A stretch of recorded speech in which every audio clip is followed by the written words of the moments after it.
Well, hello everyone. Today we're going to disassemble the front differential on a 2008 Polaris Ranger, and as soon as we get that taken care of, I can show you how to replace the sprag gear. It's really not too difficult. I know there's quite a few videos out on Razors, but might be a little different for a Ranger, and I didn't see anything specific to Rangers out there, so we'll see how that goes. Without any further ado, let's get to the video.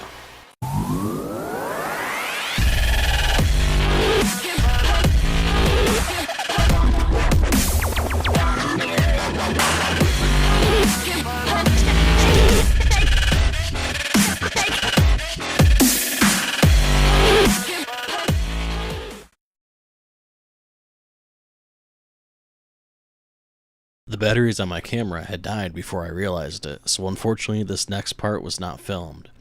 Begin by draining the fluid and removing the case bolts. An impact wrench is useful for this. Once the bolts are removed, split the case with the differential on its side, and the center carrier will lift out of the case. What's up, everybody? So today we're going to be replacing the sprag gear. Got it all tore apart. Mine is in fact not broken. I expect it to be broken. Maybe I'll find some cracks when I actually pull it out of here, but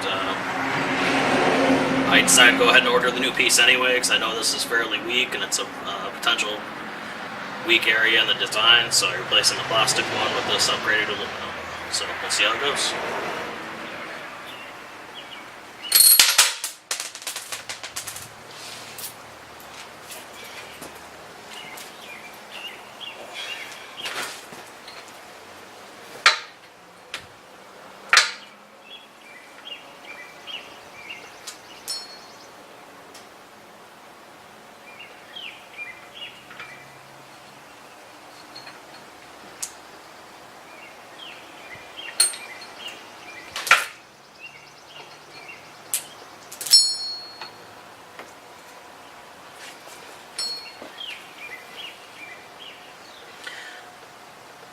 Well, I don't see any cracks, but like I said, I'm going to go ahead and replace it anyway because I already ordered the part, and it'll eliminate a weak point in the front end of these Rangers. I know there's a lot of people that have had these shatter, and I do plan on putting some bigger tires for it. I got a 2-inch lift coming for it, so we'll see how it goes.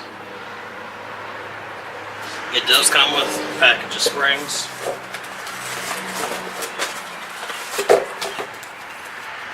Springs here for the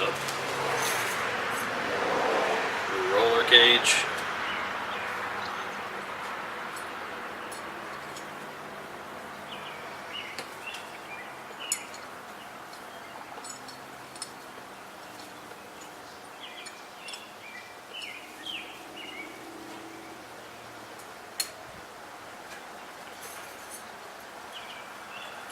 Just go ahead and snap these in one by one. Pretty straightforward. You can use the old one as a reference. I got a couple stuck together.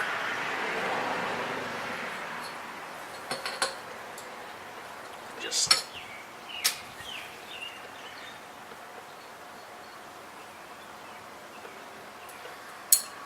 slide into a little groove like so to help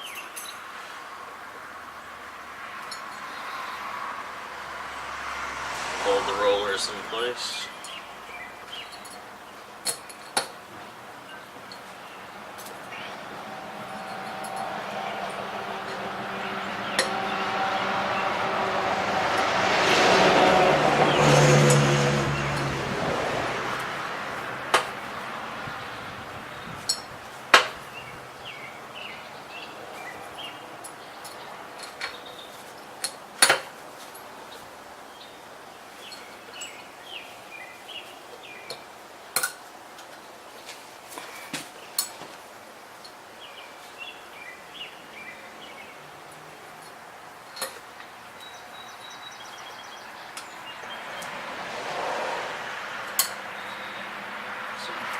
Just got to make sure they're all snapped down into the little groove there. You can see this one's out just a little bit, but they'll all snap into place and you shouldn't be able to see them along the top.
So once these are all set in place, you can start putting the rollers back in one by one.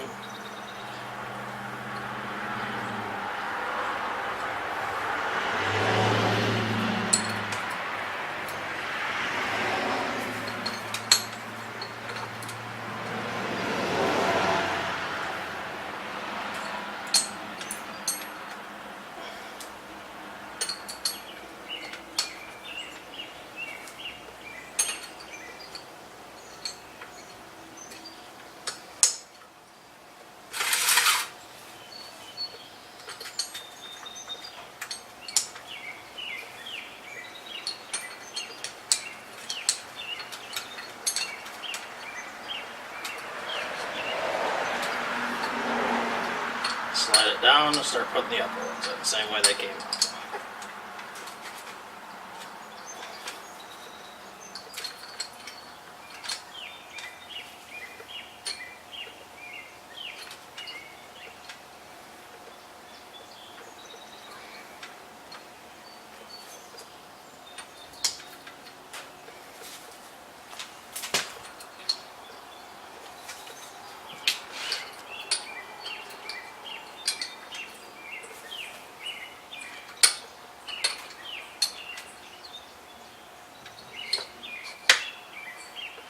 And slide it back in until it sets flush. That's pretty much all there is to it. So we got the old plastic one, now upgraded to an aluminum one. So I went through with some brake clean, a paper towel, cleaned up the inside of this real good, wiped it down. And this piece, after I took it apart, I wiped this down as well. Carefully set it down.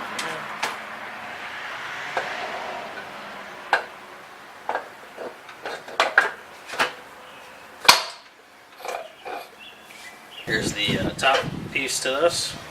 It's an O-ring, so we'll clean that off real good. Clean up the inside of this housing. Alright, so I got everything cleaned up here. A couple little spots here to touch up. This part here I didn't show earlier, but I believe that's part of the speed sensor, but that sits right over this here. And make sure this is cleaned up. Definitely don't want to forget to put that in place. That sets just like that. In here. Definitely clean these up good. They get pretty dirty inside. I'm going to relocate my vent tube because mine was pretty low. It just kind of went up and looped, and I've definitely had this in some mud, and I bought it used. Something worth noting, this piece here is the armature plate right here that runs around this, and that also will sometimes be magnetized. You can take a piece of metal.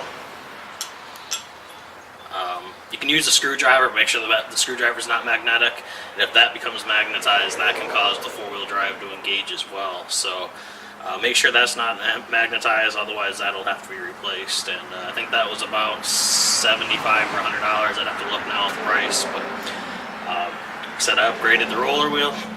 We're going to put it back together, and we'll throw it back in the Ranger.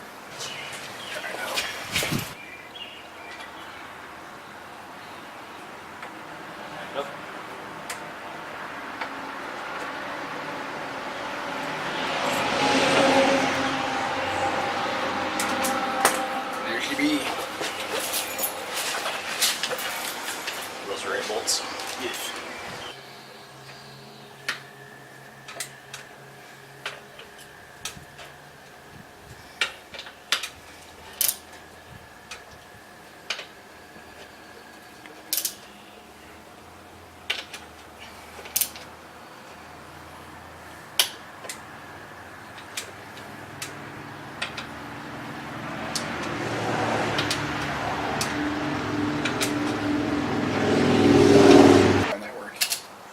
Per the service manual, we'll torque it to 30 foot-pound. 30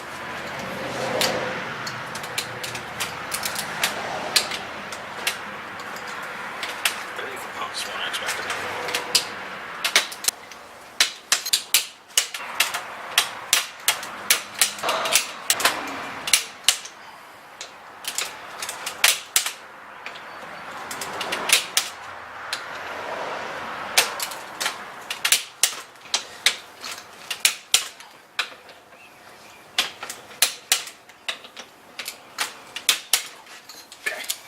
all torqued.